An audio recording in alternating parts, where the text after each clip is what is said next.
I'm back with another quick video here. I tried to grab a variety of stuff this time from the storage unit. So this is Power Lords 2. It is based on action figures that existed in the 80s, kind of a failed property. The Four Horsemen, I think, tried to relaunch this stuff. I'm not sure if that ever took off or not. It was only a 3-issue limited series. I didn't find issue 3. There's issue 1 of it. So there you have it, Power Lords. Here is Power Girl. I didn't actually even remember this 4-issue series. She's fighting a guy called the Weaver.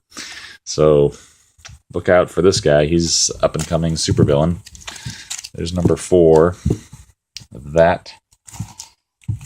Let's get some light. Oh my god. Alright, number 3.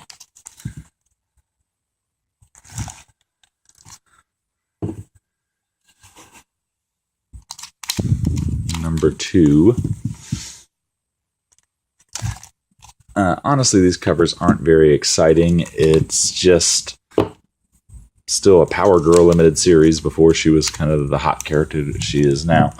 And there's number 1 with a very 80s hairstyle. I found a smidgen. Well, I shouldn't say that. I brought home a smidgen of Marvel Team Up. I actually found one through probably the entire run.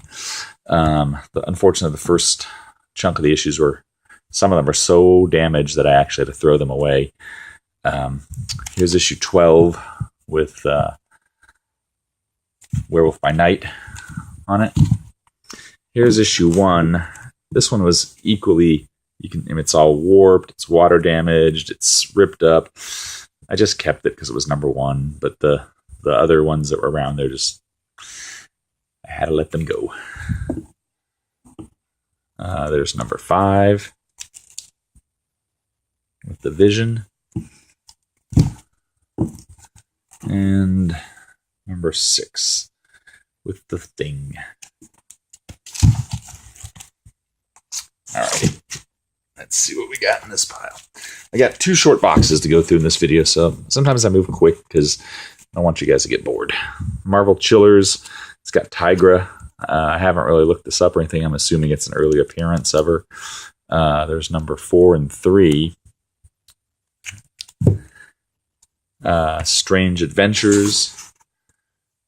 I just started grabbing anything that had a 12-cent or lower price. I'm not really a fan of some of these, but just figured I'd bring them home instead of leaving them in storage there. This is 193, 167. Here's a Strange Adventures 205 or 6, hard to tell. This looks like a Neil Adams cover. 212. A couple of those.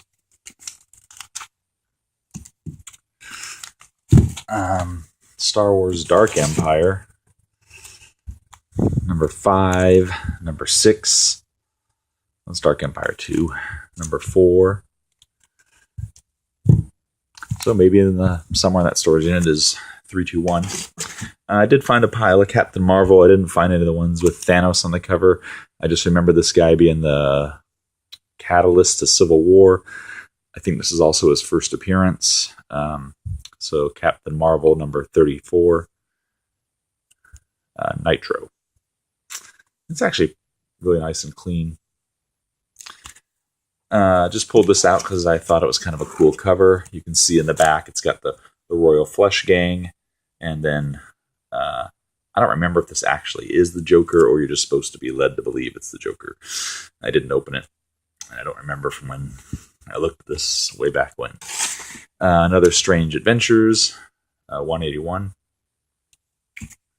Superman Annual 11. I forget the name of this plant that is attached to Superman's chest, but this is from those either a Superman animated or a Justice League animated episode where he kind of goes into some state where the world is exactly what he wants it to believe, and then Mongols able to go off and cause his evil ways until they get this thing removed from him.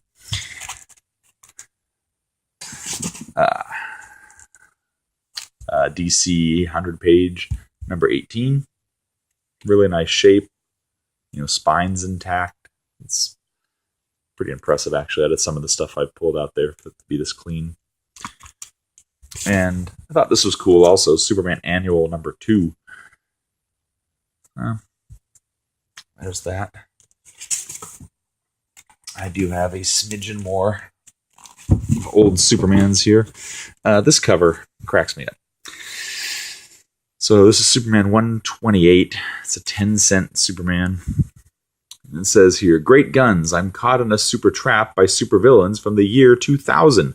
Even my superpowers can't help me escape." So this little Jetson spaceship is what they, in the 50s, I guess, were thinking that the year 2000 would be like. I mean, the 2000 came and went, and I don't remember this purple spaceship that shot hula hoops. But I'll check on the internet and see if I missed it. I know I had a copy of this before, but it was actually rattier than this one. So 164, Superman versus Lex Luthor under the red sun there. A Bizarro cover here, 169. A bunch of Bizarros flying in.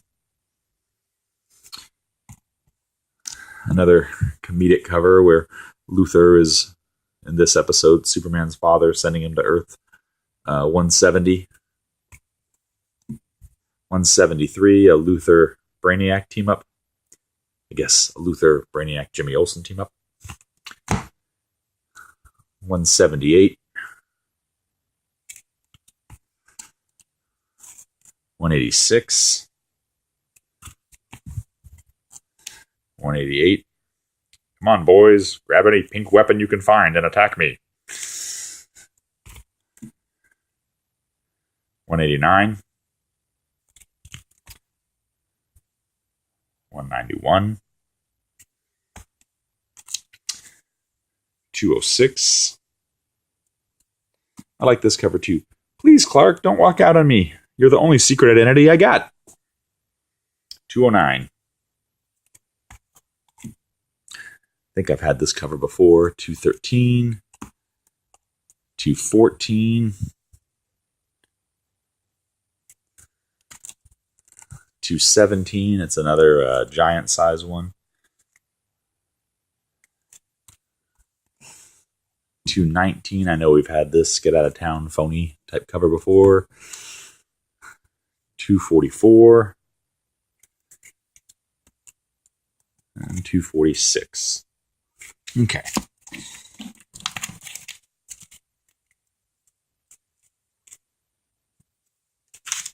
Let's see.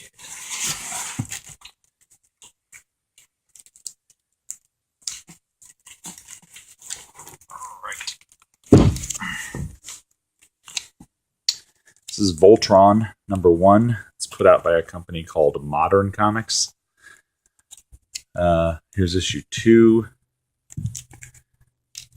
and 3. So I don't know if it went any further than that, but I just thought that was kind of neat. I don't remember the Voltron comic at all. Wolverine 10.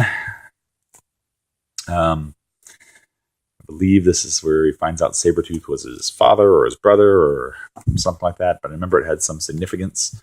So I snagged a few of those out of there.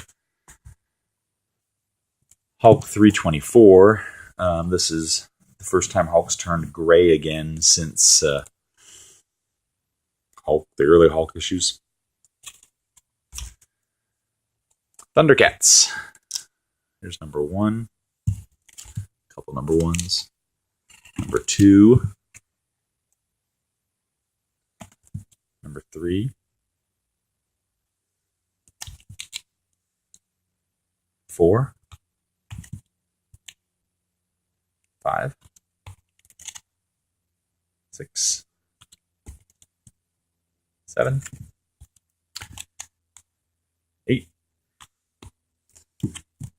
9.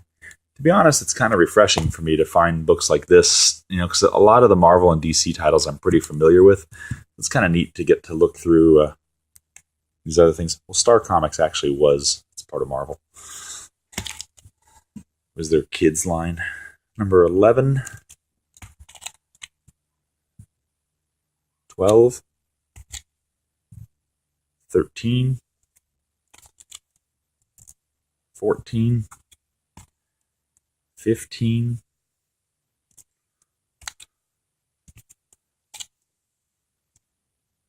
16, 17, 18. Thundercats went for a while. 19. Spectacular drama. It's Thundercats. 20.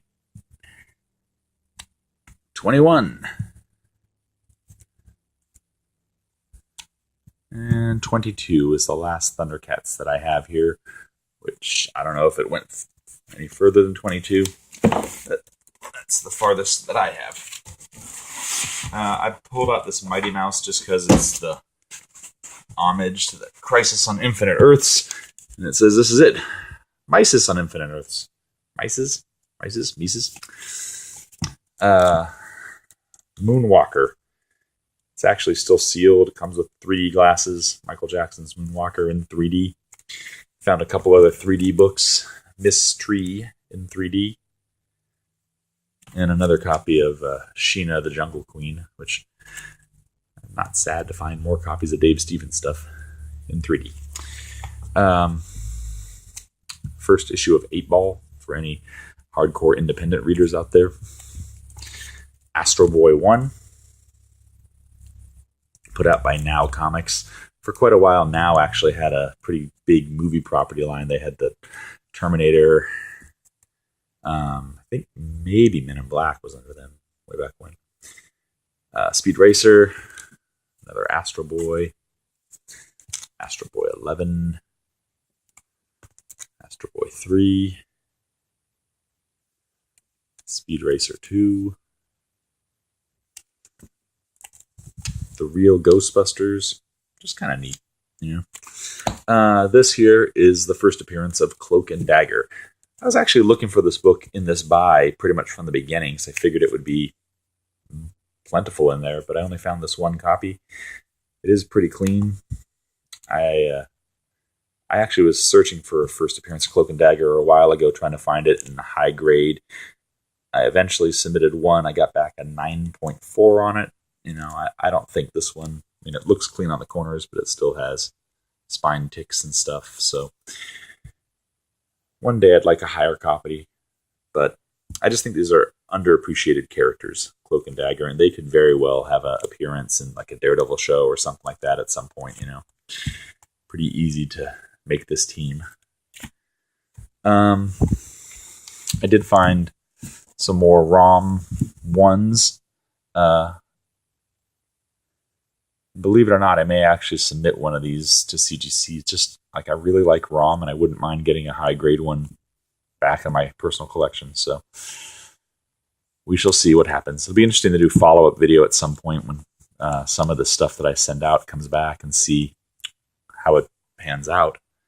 I actually wanted to open this and show this off real quick. This is a Charleston Comics group, which is what DC bought their Blue Beetle and Captain Atom from. It's a romance title. All New Secret Romance, number 44. You see this girl gorging on ice cream here, and then this bikini model here. It's the same character. I skim read this storyline entitled Fat, where this poor demoralized girl is overweight, and she goes on an eating binge because she doesn't get dates, and says it's a vicious cycle. She's eating so she can't get dates, so she keeps eating, can't get dates. And then her boss sends her some exercise equipment, and she promises to use the exercise equipment to then become thin. And in the end, now that she's shedded all the weight, the boss comes over, and oh no, if he doesn't feel the same way, I'll be miserable. I'll get fat again. But luckily he feels the same way, and the romance blossoms. So I'm going to save this good piece of moral information for when my daughter's older and she can read about objectifying women.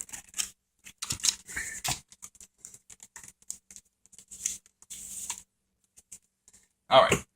What else we got here? Another Charleston romance. My Only Love. All new. Apparently it was also in pence. UK pence. 30 cents US. Eclipse Comics, True Love. And apparently the first issue is a Dave Stevens cover of True Love, which I didn't know. Heard a little bit of hype about this book. First appearance of the female Hawk, Dawn Granger. Here she is in the corner there.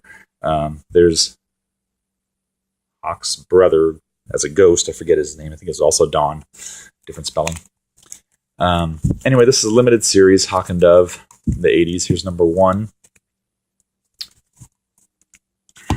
Number 2. Believe it or not, this was one of my favorite series at the time. Rob Liefeld is the artist on it. Issue 3, issue 4, and it did have an ongoing series after this that went whopping like 18 or 20 issues or something. And here's number 5. And here's number 1 of the ongoing series. There was a time when DC's annuals were focusing around this character called the Anti-Monitor, and I think that was his name.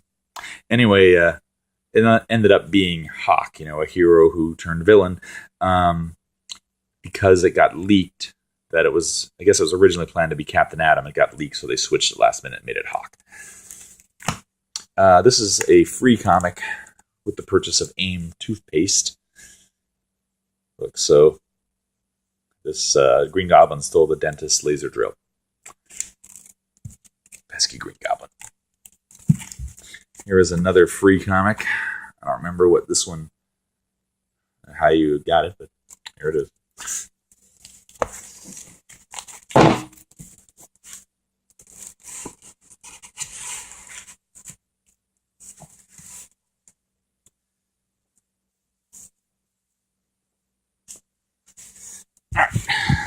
Another Superman, 239. Greatest Battles.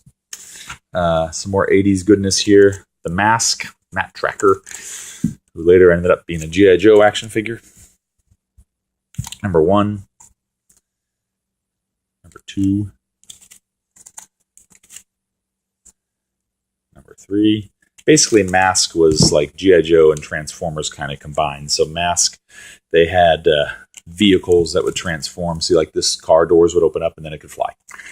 That easy. Number 4. Number 1 of, I guess, their other Mask series. Number 5.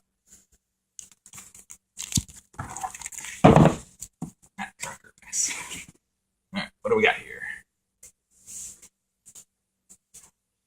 I started grabbing Suicide Squad comics. I know I left pretty much everything except issues 1 through 4 in a box before, and then I found this in another box, so I figure I'll just, as I find them, I'll bring them home and put a set together of 1 through 50. So here's issue 50, where they're zombified. I guess I'll put a higher than 1 through 50 set together. Here's 51, Deadshot versus Deadshot. 52, a cartoony cover with Dr. Light. 53. 56. 57. 58, Black Adam. 59 with the Justice League. 60, Justice League story continuing. And 61, where I think it wraps up. All right, 62, the Atom versus Indiana Jones. He's got his little fedora and his whip, but the Atom's defeating him. Poor Harrison Ford. 63.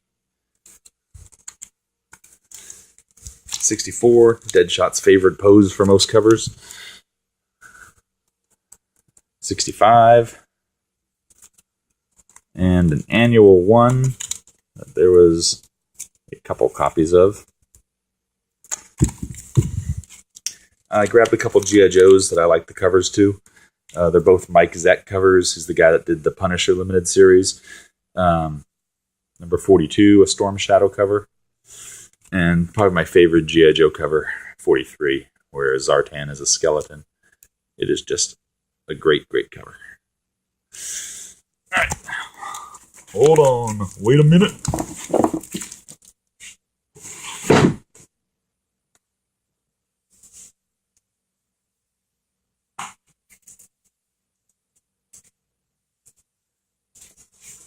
All right.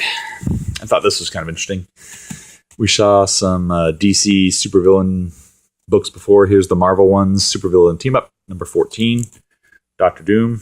It's got the Avengers bowing to him. John Byrne cover. 13. 12. 11. 10.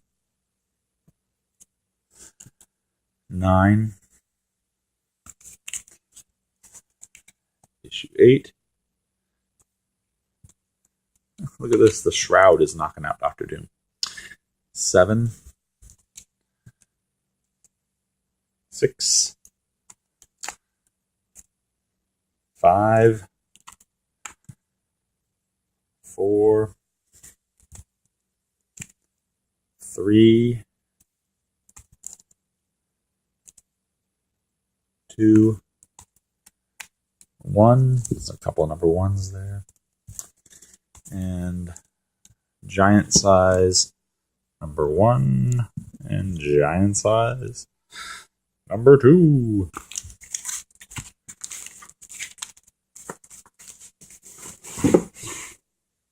All right, Strange Adventures 160. I have no idea what's going on in this issue.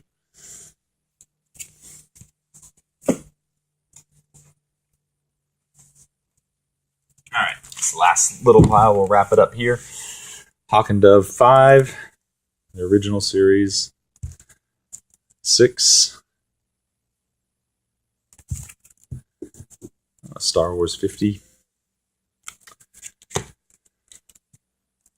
This just reprints X-Men 141, 142, Days of Future Past. Another 2001 Space Odyssey. Number 8, First Machine Man. Another First Nebula. Got some Ghost Rider 1s here from the 90s series. The first Dan and Ketch. Actually, I really like the series. Mark Texiera does the art. I like his artwork. Another thing I thought was just kind of neat. I grabbed these Marvel Fun and Games. They're basically mazes and puzzles and stuff in a comic book. Another free book, Radio Shack. Guest starring Supergirl. I did find a Tomb of Dracula 2. Pretty decent shape. Another copy of Hawk and Dove 1. I think this is like 3 or 4 of this I found so far. There's a few other Hawk and Doves in there. Number 4. Another number 5. Strange Adventures. Strange Adventures again. Strange Adventures with Adam Strange. Look at this crazy spaceship. It's just a magnifying glass causing trouble. I like this cover. Here's your new pet, dear. Let me out of here, you bird brains. How wonderful. It talks. Such a vibrant cover for this little man in a cage. Strange Sports Stories, number 1. Look, the Devil's playing baseball. Gigantic Strange Adventures. I just pulled this out, kind of a similar cover to the Death of Supergirl. Has a, the Death in the Dark Dimension, Power Girl. It is a Gil Kane cover, which, not a big fan of him, but it's not a bad cover. Anyway, that's the last book for this video. So I hope you enjoyed the variety shown here, and I will keep digging around in there. Talk to you guys soon.